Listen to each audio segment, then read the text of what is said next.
2414 is a podcast about finding hope and common ground through casual conversation. Like the friends on the road in the New Testament, in Luke chapter 24, verse 14, we want to walk away with more understanding that leads to more conversation as the journey continues. Thanks for walking with us.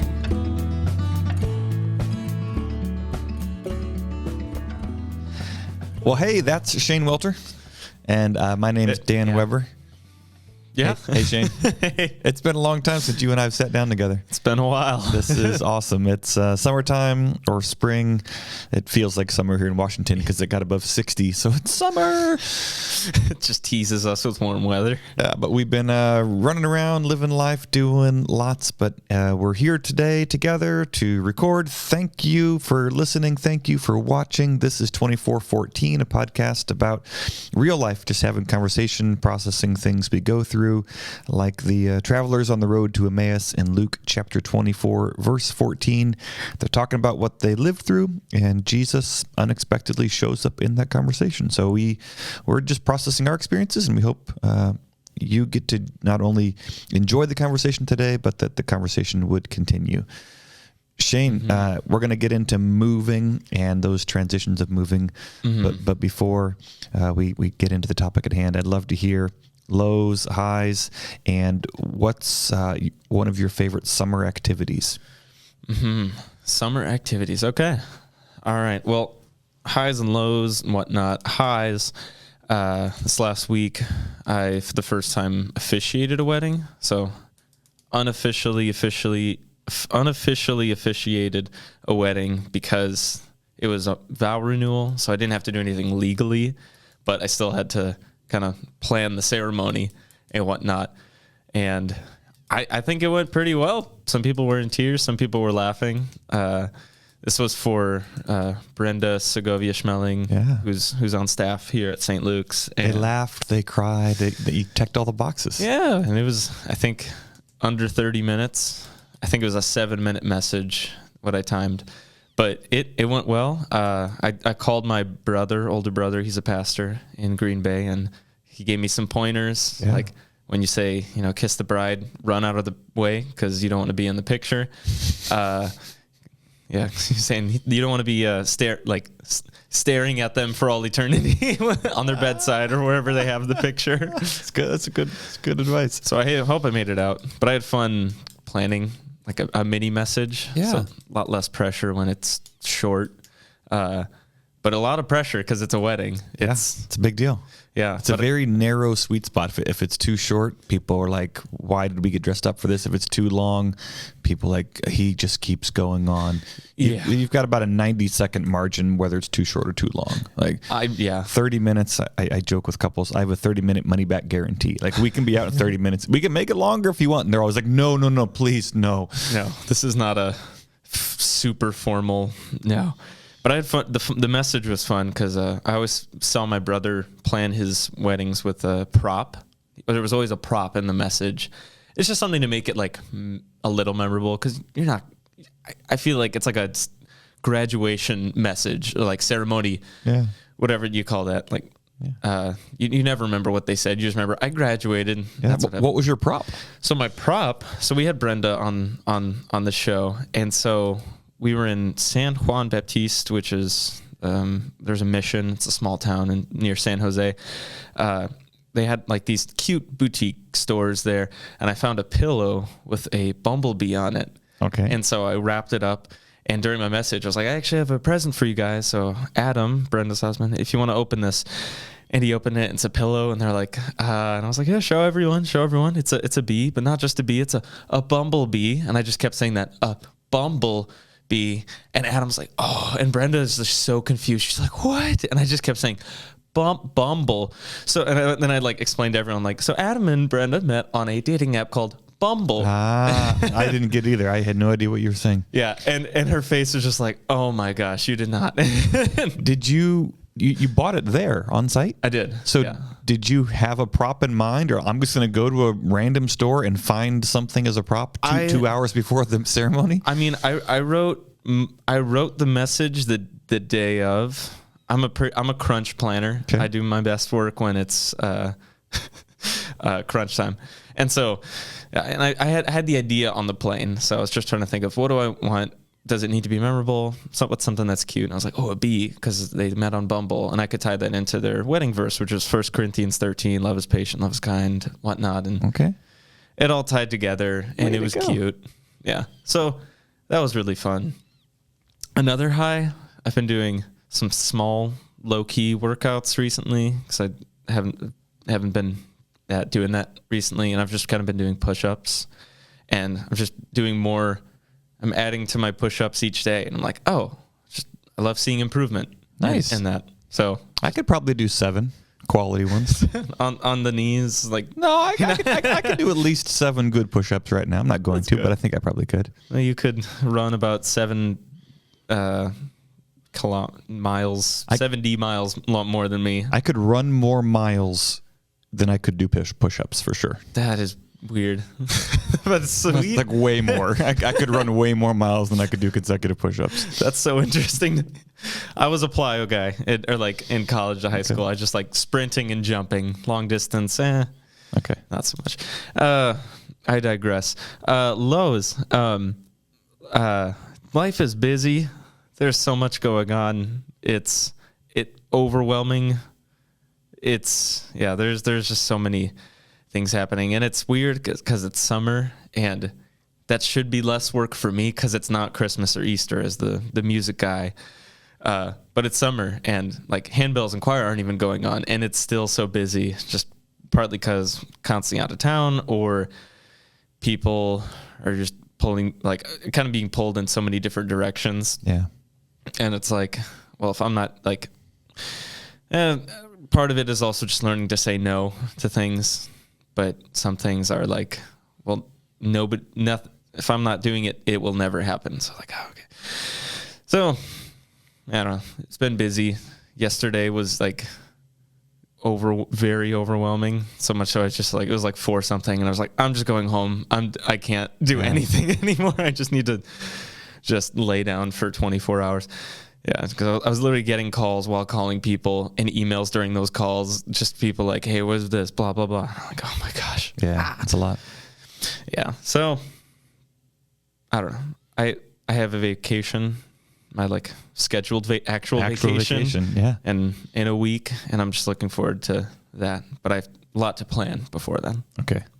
And what's a favorite summer activity of yours? Summer activity, that could be a lot of things. Out for Washington, honestly, like Summer in Washington is different than summer in Southern California or Wisconsin. But just summer in Washington is awesome, in that you can consistently see like all the mountains. It's like regularly clear skies and consistent weather. Yeah. Maybe too consistent in the fact like it never rained last summer. Everything was dead and shriveled up. But just like hiking, seeing the mountains and whatnot. Maybe summer activity is just more opportunity to rest. I hope I get a chance this summer just to do that. But yeah, for those of you tuning in today, not from Washington, we have mountains out here in Western Washington, and they're always here, but for days and weeks and months on end, we don't see them. Mm-hmm. But then there are these few weeks and sporadic days here and there where the mountains are out, and it's glorious. Yeah, it's really cool. Yeah. So that's a short, long, I don't know what to call it, summary. Highs and lows recently and whatnot about me. How about you, Pastor Dan? Oh, man, I got lots of everything, but I won't bore you with all of it. Lows, gosh, it's been a little season here, and I could spend a lot of time talking about each of these. But 2 weeks ago, I got COVID while traveling, and so that was no fun. And then the following week, my mom. So I was going to say lost her battle. That's such a weird way of saying it. My mom died of cancer just 2 months, almost to the day, after they found a spot, and did some tests, started chemo, realized it's not working, And on a Monday, they said, we're going to stop chemo and transition to kind of in-home care. And by that Friday, said my final goodbye, and Sunday morning she died. And so it's still really, really, really hard. The positive side, I'm not somebody who just looks for silver linings or blessings in disguise, but some of the beautiful things that came out of it is I got to spend some good time with the rest of my family, got to go out for the funeral, got to just be with Dad and process and be with my grandma and grandpa and aunts and uncles and brother and talk to my other brother. So that's been good. We got to laugh and share memories. Have you found yourself kind of looking back at the somewhat recent podcast with Doug and Stephanie, with that? Like, no, I probably could. I mean, not like literally listening to it, but just I don't know. I Some think of the similarities. I think I've been so overwhelmed and numb and just breaking down or just trying to get through this next moment that I haven't even thought about a week ago or next week. It's just sort of there's no real time to process. Yeah, I'm trying to think what an analogy would be, but I just feel like I don't see more than what's immediately in front. It's like driving in the fog of just like I'm not aware of anything except right here, right now, and even that's kind of overwhelming. So that's been really hard, and a lot of just commitments are piling up, so I'm feeling kind of buried there. And that the other low related to that is being overwhelmed and spread thin has not helped the rest of my life and temperament. So I'm a grumpier husband and a crankier dad and more distracted pastor and just all the things. So it just feels like there's a saying that nothing breeds success like success, and kind of the opposite right now. It feels like of struggling in one area is just spilling over to struggling in another area. And so it kind of feels like, hey, everywhere I turn, here's something I'm not doing well. It's just kind of compounding. So I don't want to, I'm not just trying to solicit sympathy, but that's kind of where I'm at right now. I just feel like, oh, here's one more thing I'm kind of failing at. Awesome. I've been kind of finding that in my short life, all 12 years I've been alive. He's 14, people, don't worry. Oh yeah. Sorry. No, but it's just, these seasons of life, it's just, I don't know. Yeah. Things just kind of happen in groupings, or that's just how our mentality is when they do happen. It's just so like when things are sucking, just when life is really sucking. Do you have to use the swear button when you do that? Suck? No, you got the button on the thing. Oh, I don't know what it does in the actual recording. We have a button that Shane is able to push in case some inappropriate words, but it's true. I'm getting the nod from Jan right now that that's an okay word, so we don't need to bleep it out. I'm just kidding. Jan's not in the room. She's not endorsed that. It's just me and Shane making things up. I'm scared to push it. Yeah. But yeah.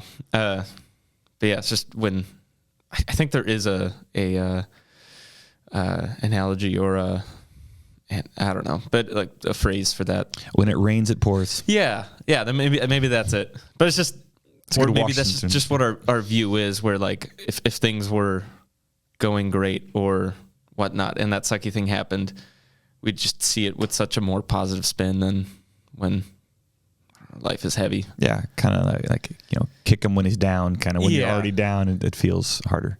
Yeah. So they have plenty of hard things there. Some wins, some highs right now. An immediate one is had a great run last night. My middle son and I we're doing a trail running series up in Seattle. So it's this Tuesday night grill series. So every other grill, like hot dogs. Okay. So every other Tuesday or every third Tuesday, there's a different race at a different park in Seattle. They've got all kinds of snacks. Last night they had these cheddar, like white cheddar potato chips that were delicious. Nice. All kinds of different hot dogs and veggie dogs.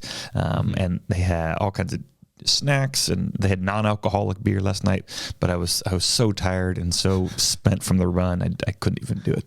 So great time in the woods, great community. These are all strangers for the most part, but people just talk to each other. And it's one of the awesome. different places in the country. I found that people are a little more open to talking to strangers, and the Northwest is not typically a place where people interact with strangers. Yeah.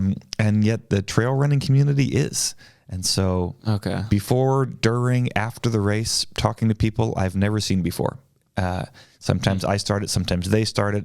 Some lady was like, "Hey, you guys got great form, and do you guys run anywhere?" And asking my son, "How old are you?" "Oh, I was running at this age." And soon enough, you're talking about where you were born, and so I had my hot dog with a couple ladies. None of us exchanged names. We just kind of picked up the conversation. One lady, it was her very first 4K ever, and the other lady, she does Spartan races and ultra marathons all the time, and it's just nobody's keeping score, trying to impress each other. It's just real people doing life together and rooting for each other. So, we did. They had 4K, 8K, 12K. We did the 8K in the middle, and we're finishing our hot dog. And a runner's coming in pretty slow. I don't know if they're doing the 8K or 12K, but everybody stopped and cheered for him. We've literally been done for like 40 minutes, and we're drinking beer and eating hot dogs, but like, way to go, you! That's awesome. We're happy for you. Yeah. So that's a really, really cool community. And then that's awesome. Going back to funeral stuff, that's been another high, is just seeing the love of people, friends, condolence cards. Some are pretty generic, and yet I think that's just also people don't always know what to say, but they want to say something. Others are really articulate, and that's been really cool. Yeah. The church out in Virginia where the service was held, just beautiful. To see the church show up and care about each other has been really cool. And same thing here at St. Luke's. People very generous, providing miles for airfare or enchiladas for dinner, or just kind of like space and encouragement. So seeing people show up for each other has been a big high recently. And the church and the church in motion and in practice. Let's just be the people of God who love each other. And it puts some of the other maybe pettier or nitty gritty or pet peeve things in perspective to say, maybe what if we were gracious more and didn't gripe about certain things, and maybe we just love each other because everybody's going through stuff. So so those are some highs and lows. Summer activity, man. It's a hard I know one. there's a lot. Honestly, the first thing I thought of was sweating. That's your favorite? Well, in the sense that I don't particularly like being sweaty one way or another, but it's so cold here so much of the year. You get out of the shower and it's just miserable. That's how I feel. The idea of being outside in the sun, being outside in the sun and feeling warm is so novel right now. That feels pretty exciting for me. Yeah. I think my other one is, given the length of the days, sun's coming up earlier, staying up later, like going for a walk in the morning or in the evening when 3 months ago it would have been dark. I like those moments. I second that as well. Like when I'm like, it's literally because people forget how far north Washington is. And it's like, like a family in Wisconsin, like, it's like 8 o'clock here is the same as 8 o'clock in Wisconsin, or vice versa. Like, no, like we have like an extra hour or more of sunlight because we're that much further north. And it's so weird. It's like, it's 9 o'clock, sun's still up. Like, and we're not even close to the solstice yet. Yeah. I don't know. But June 21st? Is that what it is? Maybe. You comment below if you know when the summer solstice is. But I love the daylight. I'm also like a night person, so I feel better about myself if it's like still daylight when it's 10 p.m. Dude, you don't feel so convicted for staying up and wasting your evening. Yeah, because I'm like, the sun's out. Yeah. Well, awesome. So Shane, it's good to get caught up and see you and hear from you. It's really nice. It's really nice to sit down and breathe a little bit. Yeah. So we're in a little series on transitions. A lot of life has these big moments. Some of them maybe we're better prepared for. Some we're not so prepared for. some people have gone through the same transitions over and over again. So, talked about graduation with Cole and then with Brian. Some people have graduated 4 or 5 times. I made the joke that, it used to be you might be graduated every 4 years. Now you graduate from 3rd grade and graduate from 4th grade. First grade graduation. Some people have one graduation and then that's it, and they don't get a second chance. Other people maybe go back to school or have multiple times. I think moving is a similar one. Some people grew up in a household where they moved all the time, and this doesn't even feel like a transition. It's just normal life. Other people, it's kind of few and far between when they have that experience of being uprooted or uprooting and going somewhere else. Shane, did you grow up in the same house for a long time? Did you move a lot as a young person? What was that like for you? Yeah, I pretty much grew up in the same house most of my life. Was born in West Dallas, Wisconsin, which is close to Milwaukee, but I only lived in that house for 5.5, almost 6 years.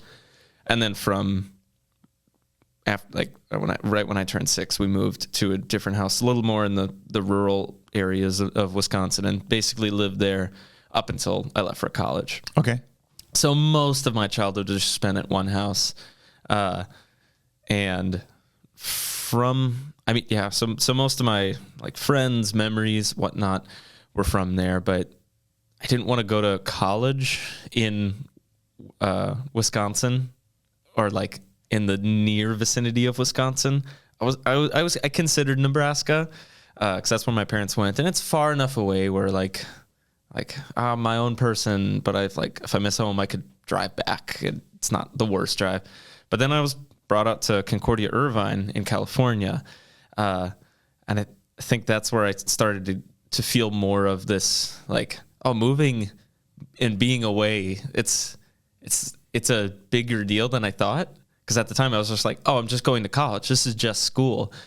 And my entire mentality, freshman, sophomore year was yeah, I'm just here for school. I'm planning on living in Wisconsin my whole life, and I'm going to live on a farm and raise pigs or something. I don't know. But it was just a very simple mindset. And that's what I'm going to do. But then I was in college. Well, then you start building relationships out there. You start kind of understanding how the world works in a different part of the nation, the United States, because small town Wisconsin, surprise, is very different than in the city of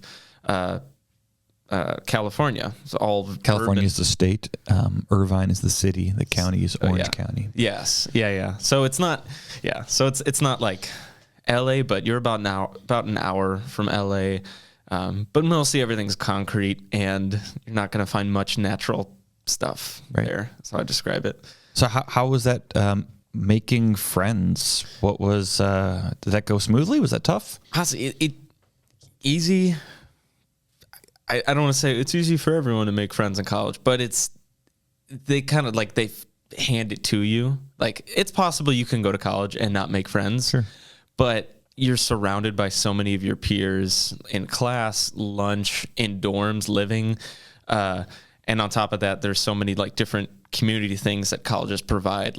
You can do all these clubs or intramural sport activities or XYZ. And it's I don't know how you wouldn't make friends and relationships from that. I'm going to slow down. I think you just said a lot of really insightful things, and I don't want to lose them. So throw them away. No. if we were, I don't know. Again, Shane and I are not experts in most things. We have some expertise, but nothing on this show is what we're talking about. Is our primary disciplines. We're just having conversation. But based on your experience at college, just with that making friends, what are the ingredients? So you listed a bunch of sort of factors, but if we were to slow down and maybe name or press into some of those, what are those things that? So if college sort of hands it to you, if they're giving you all the tools and ingredients to make friends and relationships, what are some of those things? Yeah. So I guess I think one of the things I said was, it's class. And I don't know, once you get past school, you're probably not taking classes anymore. You're probably working. So I think the jobs you have more or less are those classes, and your work is I don't know, like you would in a class where you spend most of your time, like a good chunk of your time and being involved with things, I guess. You meet people, and so time together would be the first one. Yeah, I guess just simplify down. If you wanna make a friend, you're gonna have to bump into one another over maybe two factors. One is a lot of different times over and over again, but also having some sustained time together. Yeah, that to make a friend and have a growing relationship, it takes times and time. Mm-hmm. Time together, and I think. And then structure, I think, is what you're about to say. Like the idea that you had, whether it was class or thinking about adults now work or intramurals, it was time together. But in your experience, it was time around something. Yeah. So a shared experience. For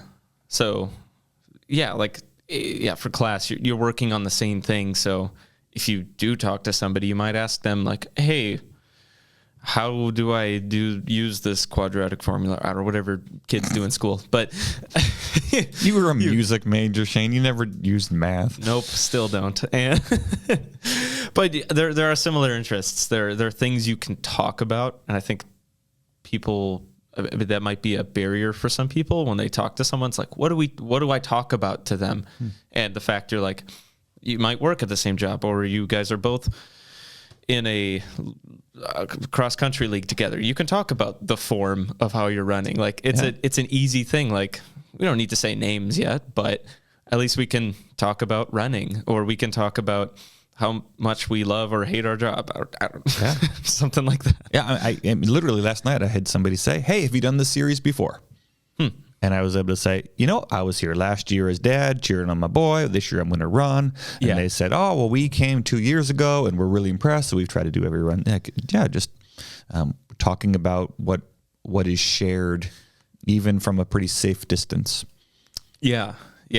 And we you talk about things you both have experience in or want to have experience in. So even if somebody wasn't as professional, quote unquote, as you are in something, if they're eager to learn it or just talk to you about it, then that builds that relationship. It continues to structure it. Yeah. But I guess that was just one phase of my movement to California. It was college. Okay.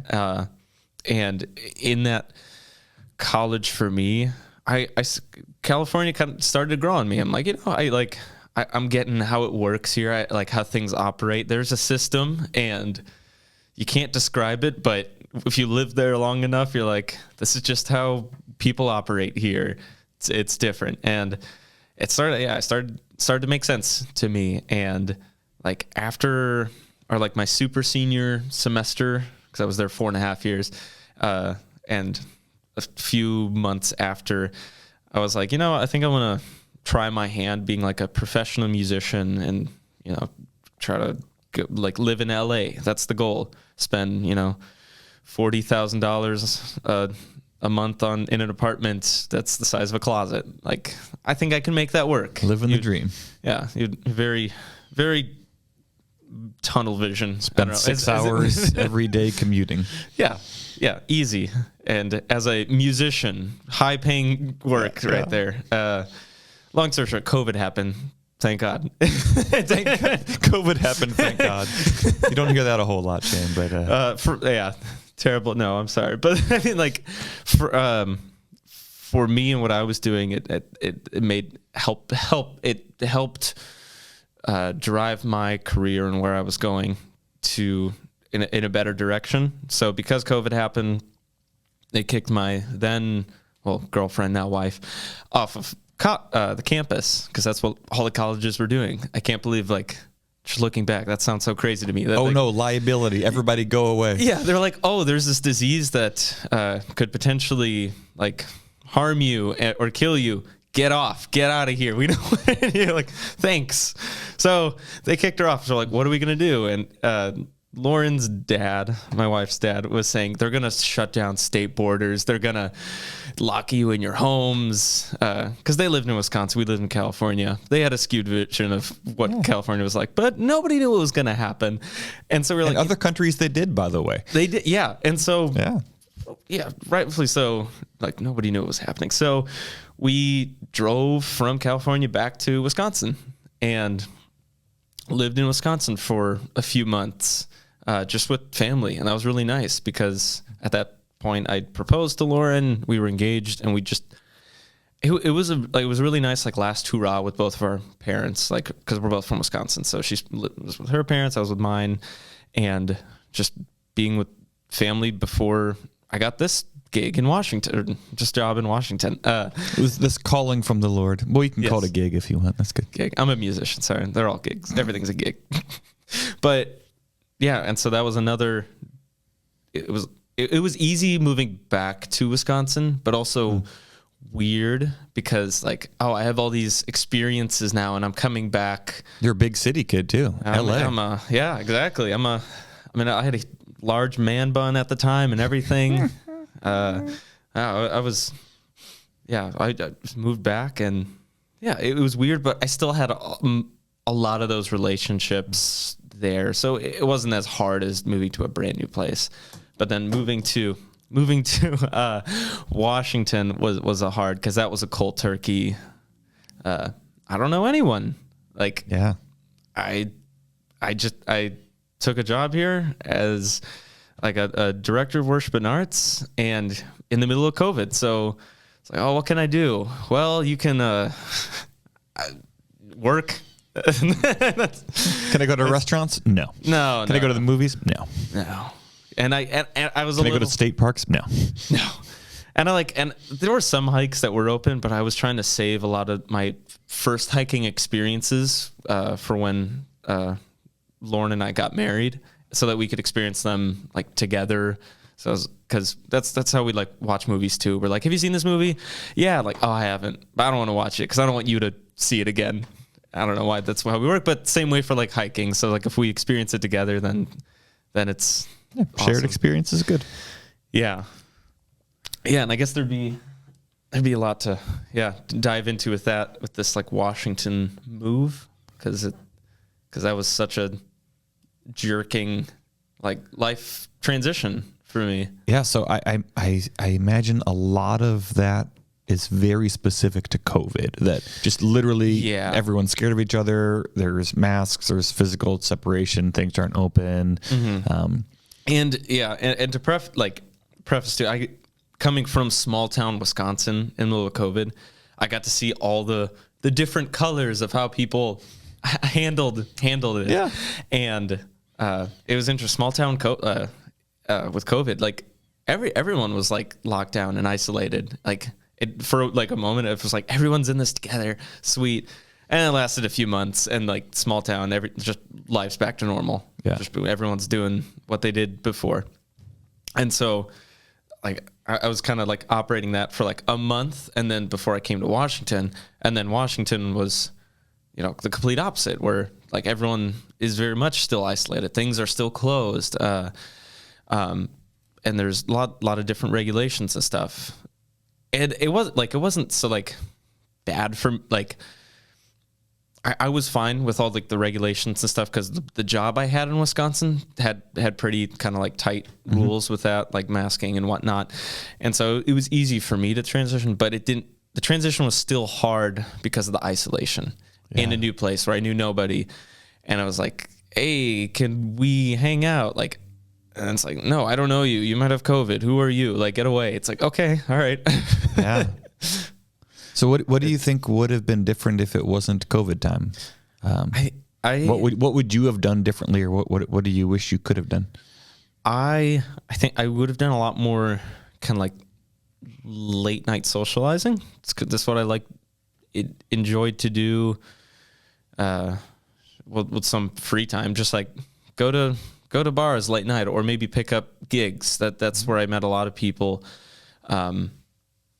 And like Wisconsin, California too, like picking up gigs or open mic nights where you just come in, sing some songs, Read some of your poetry. yeah, stuff like that. It's just like a lot of random music art stuff, and you meet people from that, and you bond over music and gigging and stuff and that kind of thing. And the very much was not a thing. Like music is only like just coming back, like for the past like 6 months in Washington. So it's like it's even still like some places still aren't doing music. So it's but most places are. But it's interesting. I think I would have met a lot of people that way, like through sport and like rec leagues too. Like kickball or what? Yeah. No, I wish there was an adult kickball league. Oh, I'm sure there is. This is Seattle. There's certainly adult kickball somewhere. That would be amazing. What would you do? Like, probably basketball. Okay. Yeah, and I was for a while while I was living by myself. There was, and they so like there is a group of people who play at like a community center near here, but they play at like 5 a.m. on Friday. So my day off, 5 a.m. Like I can't do it anymore. No. I can't anymore. You're old. You hit 23, so those days are behind you. But like, I was more motivated to do it before, and I was meeting people there. But that was too. I like sleep more than. That's fine. So what did work for you during COVID? You're finding your bearings in a new place with new people. So something that was really nice, because we were all isolated inside and stuff. I did a lot more like Xbox and just like online gaming. And from that, my brother and I connected a lot more, because he at the time lived in Texas, and we just played the same game. And we would do that like every other, I felt like every other night, kind of at the peak of it. We were just like playing, catching up, and I got to meet his friends too. And they call me friend now, which is weird because I'm like, I'm not used to this. I've never seen your face before. Wow. And we're friends now, and we don't talk as much now because I'm not playing as much Xbox as I did at that time. But it's just interesting. Like I found a different way to socialize. Yeah, that's an angle or an aspect of moving that we haven't talked about, and I haven't really thought about a whole lot. But we've been focusing on sort of making new friends and new connections. But the whole how do you stay connected? Yeah, with where you left from, and what does that look like? What are those challenges and opportunities? Yeah, and I find for myself, I am the worst at like trying to connect. Like people. I love face-to-face connection. Like that's just bread and butter. It's so easy and just so personal. Like it's awesome. But if you text me like, hey, how's it going? What's up? I'll respond in a week. Like, hey, sorry, it's been so long. Good. How about you? Like it takes so much more energy for me to operate in that way. Especially with people who aren't in town that you can't see face-to-face. Yeah. And even people I like. Like I work with here too. I'm just terrible at like online connection stuff. Yeah. That's a different facet of it. But I've been talking a while about me. I really want to hear about all your different moves. Oh man, I've had a few. So I basically lived in the same house my whole childhood.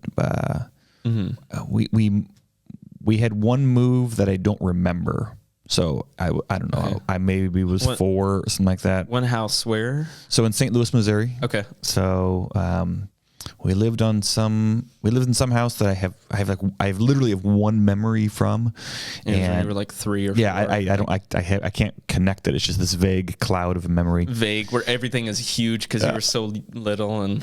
Yeah. Yes. So I basically lived in one house my whole life, next to the same neighbors, going to the same school district. So I had friends from kindergarten all the way up through my junior year of high school, and so during those years, just super integrated in the community. And it was home. Never lived anywhere else.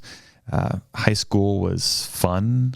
I got a job at this Jewish deli because my big brother worked there. So I just walked in. Jewish deli. Yes, but I was like, hey, my brother worked here. Can I have a job? And they're like, you're Weber's little brother? Like, start today. I didn't have to apply or anything. And I feel like that was easy, like, connecting with them, too, because they're like, oh, you're so-and-so's brother. Yeah. Cool. Done. Yeah, Done. It was great. So then I worked hard, and which is a pretty low bar when you're washing dishes or a short order cook, because there's a lot of turnover in those establishments. So I showed up, to my shift. I'm already winning. I showed up on time, like the gold star. I actually do my job and don't steal things. You're the manager now. Like it's just, it's a pretty low bar. That's how I felt when I was dishwashing too. They're like, oh, you're not drinking on the job? Like, whoa, yeah. whoa. Yeah. You get an office now. Like, okay. Yeah. So, but because of that, they were like, Weber, do you have friends who would work here too? I'm like, I got friends. And so I got my friends' jobs with me. And so I was just that's fun. Working with my buddies, and we're having a blast. But I also felt like I had this leverage because I got them the job, Yeah. You have that seniority. Yeah. I was here 2 weeks before you, so I'm winning.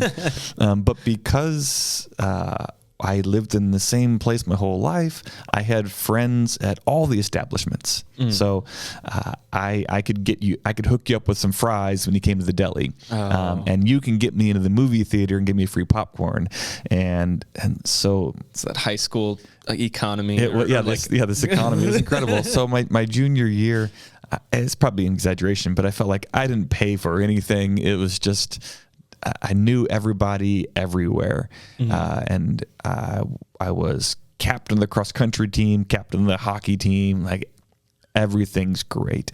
Yeah. After my junior year, I went to France with my French class. We went for 3 weeks as not quite a field trip, but the French class. We went to France for 3 weeks and went all around.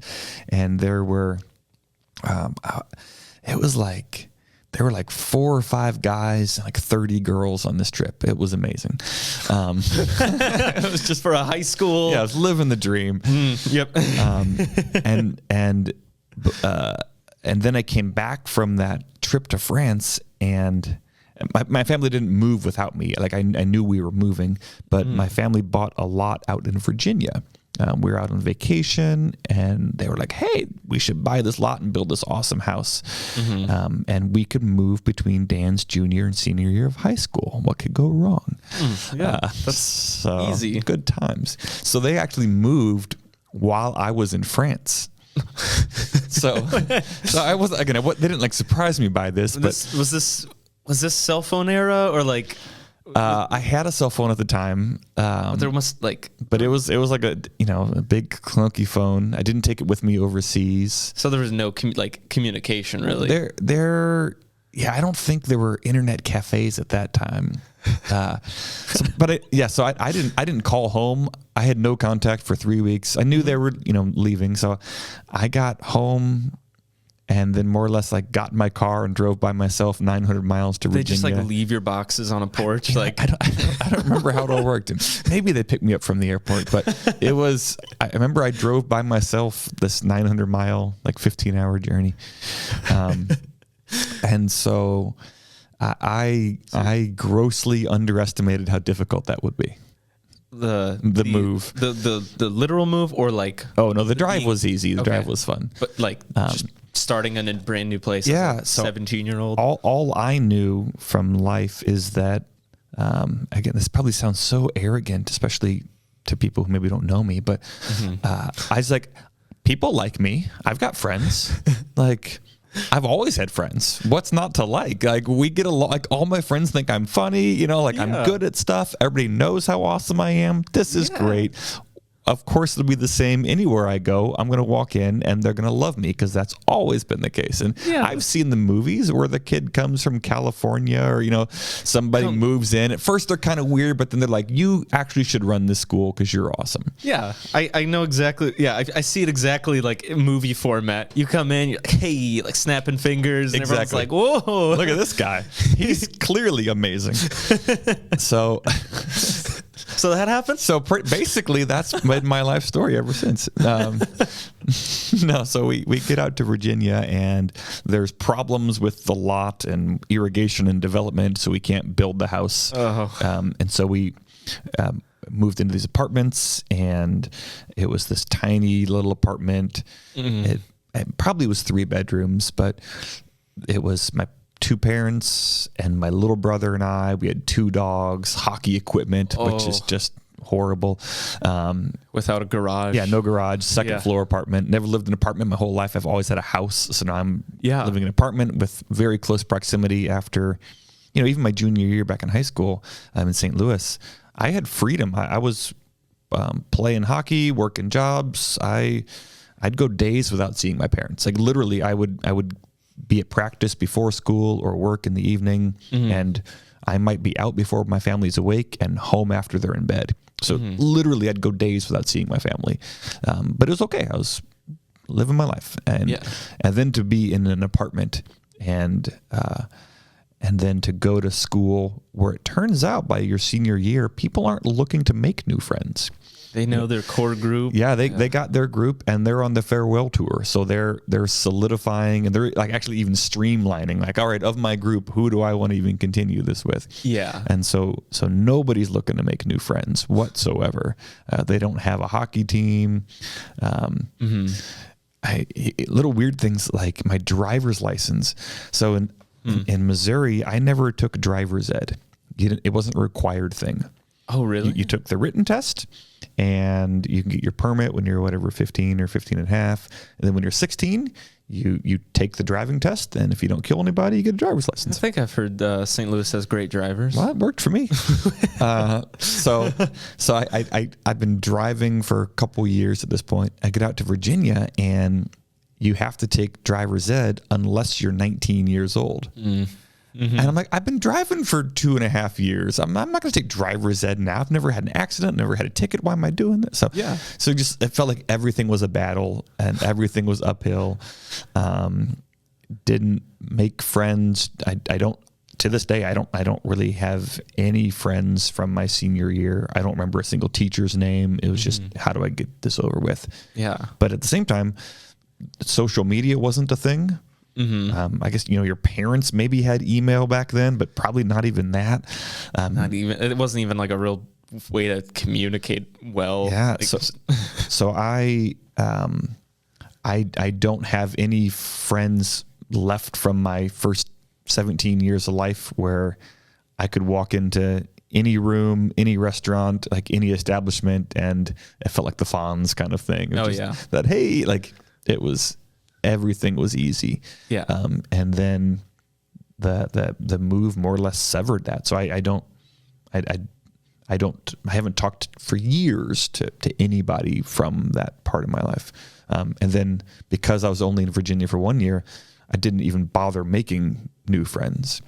So I almost don't have any like connection to the first 18 years of my life. It's just kind of a memory. It's kind of vague. It just flew by. You're like, and then college happened. Yeah. So that was really hard. Probably the best moments of that year in Virginia were either at church or my part-time job, and probably for some of the same reasons you were describing at college, where you're seeing people regularly and you have a chance to connect. So high school, you'd see the same people in your class, but you can't really, not supposed to talk. Yeah. And they weren't interested in talking because they had their people. So those were the kind of 2 big factors that, even though I was seeing them regularly, it kind of felt like it was working against me. But at church, there was a little more openness and common ground, and I worked at a grocery store, bagging groceries and checking people out, and worked in the meat department. And so there were times where you're working side by side, you can actually talk to people. So those are some positive connections. But yeah, so moving, I imagine it's different at different stages in life, but between junior and senior year was a very difficult time that I'm still recovering from. Yeah. Was that the hardest transition move that you've had? Oh, for sure. Okay. Yeah. So college, like you said, I think it was there's drama and heartache and all kinds of challenges at college, but in terms of connecting with people, they've got like a whole department whose job it is to like make you feel comfortable and welcome. Yeah. They want you to stay and make relationships. Yeah, and payments. But yeah, all just the social dynamics of seeing the same people over and over again, common interest, shared life stages. Yeah. And then seminary, so graduate school back in St. Louis was sort of similar to undergrad, a lot less fun, and it's a lot more work, a little more spread out, a little more focused on the academics. I lived off campus after my first year and was probably too focused on school, so I didn't really do a lot with intramurals. But I had a number of classmates from undergrad who went to seminary with me. So I had some built-in connections there. People. Okay. And then after finished seminary, one of the very unique things about most of my moves, but really all of them, is that I've always moved into a congregation to serve. So whether as vicar, like a student pastor, or being a pastor, I've never had to make friends from scratch. It's always, you came to a place, here's your office, here are people who like love you and are rooting for you. Yes. Okay. So a congregation setting, even if it's 100 people or 2,000 people, I've had a people sort of given to me or entrusted to me in some ways, and so that has made that though each of those moves to different cities and states a whole lot easier because I have a built-in group of people who are happy to see me and want me there. Yeah. Now culturally, each move has been very, very different. So I lived in Coeur d'Alene, Idaho for 5 years, and that was culturally was interesting. The neighborhood that Charlotte and I moved into, most everyone in that neighborhood, we discovered later, went to high school together and stayed in the area, so they all knew each other. Interesting. And so my move to Virginia, they weren't looking to make new friends because they had their people. Yeah. So we'd be walking down the street and you just hear like laughter and music and all these cars at that house across the street. Like, oh, they look like they're having fun. And then you stop and the music stops. Yeah, they never invite us over. And then it's the same group of people like 2 doors down the next night. Like, oh, look, they're having fun again. And that sounds great. Like music and laughter and people and embracing. And well, I guess we'll go home and put in a DVD. Yeah. So that was culturally was a challenge that those neighbors weren't looking to connect. Yeah. But at the same time, what was really cool about that move was most everyone in the neighborhood also had these like 6 or 8 foot solid white vinyl fences. Oh, so just like total privacy fence. You didn't see anybody. The only 3 houses in the whole neighborhood that didn't was my house and my next door neighbor on either side. So we got to know each other. It was a single guy and a single gal. They were both 30 years older than us, but we were the only 3 people like who weren't included in the neighborhood party. Yeah. And we didn't have fences. So we'd be in the backyard and we'd just come over all the time. My next door neighbor, Bill, he would never even use my front door. If he needed something, he'd like tap on the screen door, like the sliding door in our back patio. Oh yeah. We'd be eating dinner and then Bill would just be like at the window. Like, oh, hey Bill, what do you need, buddy? Yeah. So we got to know our neighbors somewhat out of necessity because none of us had friends, and we didn't have fences. Quite literally, not having fences enabled us to meet each other. I didn't grow up with a fence. I feel like that's an analogy, but taken literally. Yeah, too. quite literally. Yeah, so I never grew up with a fence, and in that house, not having a fence enabled us to connect with our neighbors. That's interesting. Yeah, just like thinking of a fence like in a literal metaphor too, of like how you have relationships too, like in what activity or what aspect of life do you have a fence wall, like something up that you don't allow people into? Yeah, quite literally. Yeah. And then we moved to Omaha, Nebraska, and Nebraska was at least our neighborhood especially, was very friendly. People talked to their neighbors a lot. We had a fence, but it was 4 foot high, where you could talk to each other over it very comfortably. It's like, so your dog doesn't get out kind of fence. Yeah. It just keeps your kids and your dogs from running away. Yeah. So that was the culture there. People spoke to their neighbors all the time. It was also helpful that couple of our very close neighbors were of the very same life stage as us, very similar age. Kids were similar ages, so we had a lot in common. We also had communal mailboxes. So instead of individual mailboxes, they'd group a bunch together, and it happened to be in front of our house. So every day after work, people would come and get their mail, and we'd just be out. So kids are playing, and people came over, and so we talked in the driveway, and it'd be like, hey, can you watch my kids? I got to go do this thing. And it felt like very old-fashioned Americana. Yeah. The neighborhood looks out for each other. That's awesome. I love that, small kind of community. Like, even in my, quote unquote small town in Wisconsin, our neighbors did not talk, ever. Yeah. Like, if you ever invited them over, it was one time maybe when you moved in, and then you just wave to each other when you drive by, and that was the extent of the relationship. That was neighborly, the kind of 2 fingers off the steering wheel when you drove by. Yeah. See, we're neighbors. That was it. Nailed it. Even the most community I got in a living space came from college.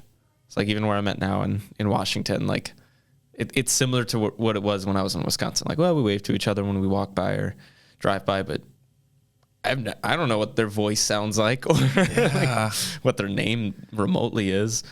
Yeah, I think I knew at least the first names of probably every neighbor, several houses down in every direction in Omaha, and their kids' names, and it was pretty just. Nobody was scared to knock on your door. We needed each other in some ways. We'd look out for each other. More than just sugar for cooking a cake, baking a cake. Although I think there's something really profound about that too. Yeah. But I mean, it went deeper than that. Yeah. But we had multiple neighbors that we not only could but did call in the middle of the night.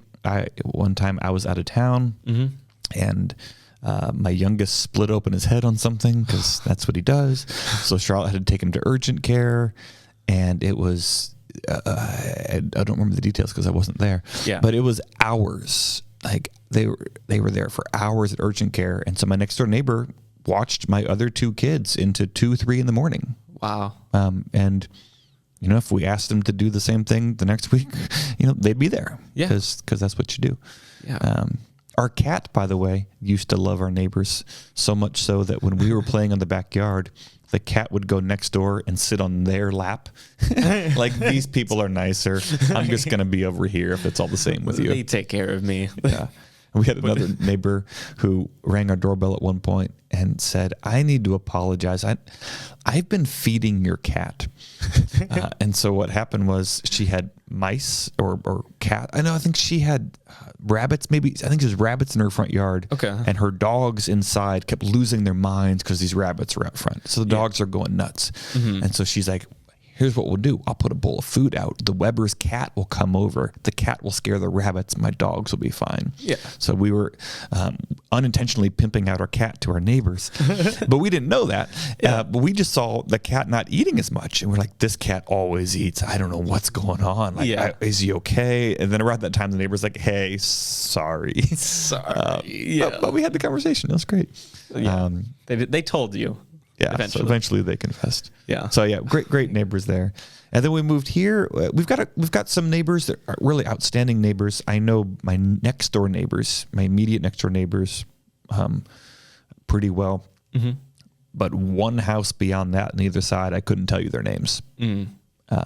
Just I've seen them. I could wave.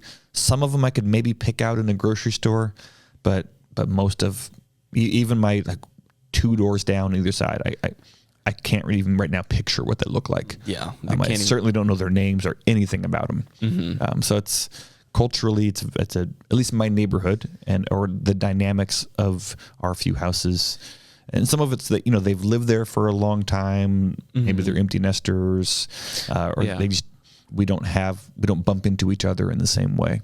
Yeah, so we don't have natural connections. And also, there's this grace period where I think when you're new or somebody new comes to you, mm-hmm. there's a window where it's not super awkward to go say hi and introduce yourself. Because you're still in that new category. Yeah, let me tell you my name, let me ask your name, let me give you my number, let me ask for your number. Yeah. But once that door is closed, it doesn't open again easily. I think it's just awkward because I think you both know, like, it's been so long. Maybe the other person just wants to avoid me. I don't. But maybe both, like, it's just self-imposed fears too of, like, it's probably not a big deal at all. Yeah, like if you said, "Hey, my name is whatever," nice Shane. Yeah, my name is Shane. There you go. That's like, we've lived here for 4 years. We haven't met yet. Would you like to come over for dinner? They'd probably be like, and then they'd do it, and it would be awesome. And it would just be like any other relationship. But there's enough of an uncomfortable gap between that makes it hard. Yeah. But so that's we should land here somewhat soon, Shane. But something you said a minute ago about, like, borrowing sugar from your neighbors is actually, I think, really profound. I don't have the quote because I wasn't planning on. We by the way, listeners, we don't do any research. We're just hanging out. We're just talking, real life, or much of planning. Yeah, we're just here. Thanks for being here with us. But and maybe I could have all these facts wrong and I'm making it up. And if you want to fact check me, that would be awesome. Help me get better. Yeah. But I remember hearing or reading or being told anecdotally at some point that Benjamin Franklin, you've heard of him? Never. Mm-hmm. He had advice for being neighborly and getting to meet people. And I think if I'm remembering correctly, his advice was the best thing you could do to make, like, a new best friend and neighbor is to need something from them right away. So when you move in somewhere, like, even if you don't need a cup of sugar, go ask your neighbor for a cup of sugar. Yeah. Because if you ask them for something, they're going to be more likely to ask you for something. Mm-hmm. And it to almost lead with vulnerability of, I need you, which makes it safe for you to not be okay also. Mm-hmm. And so the best thing you could do to jumpstart a relationship is to need something from them. Yeah. Borrow a ladder. Even if you have a ladder, go borrow your neighbor's ladder, and that will catalyze and kickstart a potential relationship. I think even, like, taking a step back from that, like being vulnerable and, like, showing them you need something is will definitely lead to a better relationship. But I even think, like, I think we could even set the bar lower and just say hi. Just say, tell them your name. Or, like, I think that would even do more leaps and bounds than any other, just like, oh, maybe, like, not today, or or any other. We haven't met yet. My name's this, or I know we met, but I'm blanking right now. Can you remind me of your name? Mm-hmm. 'Cause I definitely want to do that with, like, neighbors I live around, but I'm like, I keep psyching myself out, like, oh, there's never time, or they're probably busy, or I don't know. Just there's some excuse, if not one, then another. Like, for my, like, brain and how it compartmentalizes things. Mm-hmm. Just give me a quick synopsis of your moves. So, like, sure. Start just like a 1 minute. Like, so I grew up in St. Louis. Okay. And then between my junior and senior year, I moved to Williamsburg, Virginia. Okay. And lived there for 1 year. All right. Then I went off to Irvine, California for 4 years. Okay. Then graduate school in St. Louis, Missouri. Okay. And then my vicarage or internship year in Oklahoma City. Well, it was Midwest City is the name of the city there in Oklahoma. Midwest City. Very creative. Love it. So then back to seminary in St. Louis. Mm-hmm. From there, my first call was in Coeur d'Alene, Idaho. Okay. And over by Spokane, Washington. I was there for 5 years. Okay. And then I was in Omaha, Nebraska. Mm-hmm. Omaha's a fun city. People give GPS coordinates there. The whole city's a grid. Oh. So I live on the 120th and Dodge. It's like New York. I mean, it's just like people speak so precisely. You don't give general, like, oh, I live in the Browns Point area. No, I live at the intersection of 53rd and Orca. People know. Yeah, and people know exactly what intersection you're talking about and how many blocks it is from their house. So Omaha is fun like that. That's awesome. So Omaha, Nebraska, and then up here to Federal Way, Washington. For the last 5 years. Yeah. Although people in Missouri don't say Washington, they say Washington. So you need to wash your hands. Which I always find weird. Yeah, Missouri is southern because it's, like, in the middle of the United States. Yet it's got some southernness to it. Yeah, so fun accent. So that's a snapshot of my moves. Okay. it just helps me like, okay, gets a vision of all the moves you've had and whatnot. Yeah. Hey, right before we pushed record and started talking today, Shane shared with me we just reached a milestone with downloads. Well, almost. Well, at the time of this recording, we're so close. We're so close. We're at total of 986 downloads on podcasts alone, on streaming alone. So that's not including YouTube. All right. So including YouTube, we easily have over 1,000 easily. But we're at 986 total streams on podcasts alone. Yeah. That's awesome, Shane. And so thanks for listening. Thanks for being part of the conversation. We don't want to share and promote just to promote ourselves or the show, but I'll speak for myself. I've really enjoyed the conversations we've been having, and I've heard from people almost every single week, not just about the show, but about conversations they've had that have been sparked by these conversations. Mm-hmm. And that's really what we're trying to do is continue and begin and facilitate conversations so that we can talk through the stuff of real life that's worth sharing. Yeah. And I get at least once a week, I get a text or comment about spiders. So yeah, so Shane's talked about spiders a lot, and he keeps getting spider texts and things in the mail. So I told him I'm going to start talking about Starbucks gift cards more, and just how fascinated I am by different sizes and denominations of Starbucks gift cards and wine and beer, and just things that I'm really interested in, also like coffee and beer, and how empty my refrigerator is of beer, and how depleted my Starbucks app is on value. So we'll see, Shane. We'll see. We'll see. We'll spend 30 minutes each episode talking about highs and lows. Well, my low is my Starbucks balance is 0 again. My high is I got to smell a Starbucks. So we'll just see what happens. People will be very interested. Another fun thing, comments and things about happening on the show. We have merch. What? Yeah. Like Dan and I have said, we're not experts in literally anything. It's an idea we took too far. Here we are. So the podcast, it's just, that's our quote. It's an idea we took too far. But now we have stickers. What? The only place to currently get them is just kind of in our office, or on a Sunday morning. We have a bookstore. You can go to the bookstore, purchase them there. They're I think cheap. I can't remember what we put the price tag on them, but they're stickers and they have the logo on them. And they're nice stickers. They're quality. They are. Yeah, they're really nice stickers. Put them on your guitar case, on your hydro flask. I've got one on my guitar case. We've got some sprinkled throughout the office as well.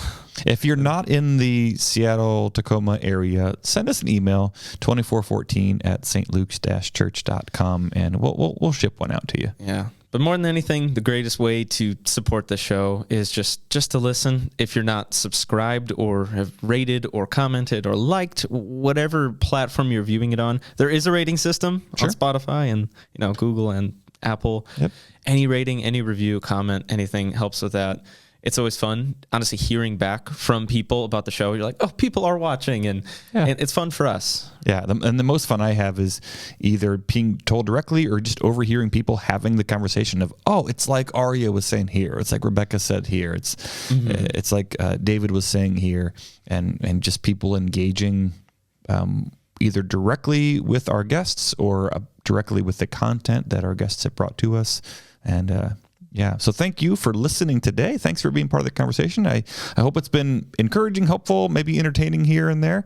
And if you've got tips, wisdom about moving, making new friends, connecting with the place you have left and the place you're going to, we'd love to hear that, whether it's digitally sent to us, or best would be over a cold beer or a cup of coffee, or a church lobby would be good too. Yeah. All right. Well, we'll see you next time on 2414. Have a great week. That's the end of the episode, but we want to continue the conversation. Continue the conversation by sharing this episode, subscribing, or leaving a review. Connect with us on Instagram at 2414 podcast. Connect with us through email at 2414@stlukes-church.com. Or best of all, keep the conversation going by inviting someone to process with you. so that you can each walk away with more understanding that leads to more conversation as the journey continues. If you happen to be in the Seattle-Tacoma area of Washington, stop by on a Sunday morning and say hi. 2414 is a podcast produced by St. Luke's Lutheran Church in Federal Way, Washington. To find more content, discover upcoming opportunities to connect in person, or to support the show, head on over to stlukes-church.com. Thanks for walking with us.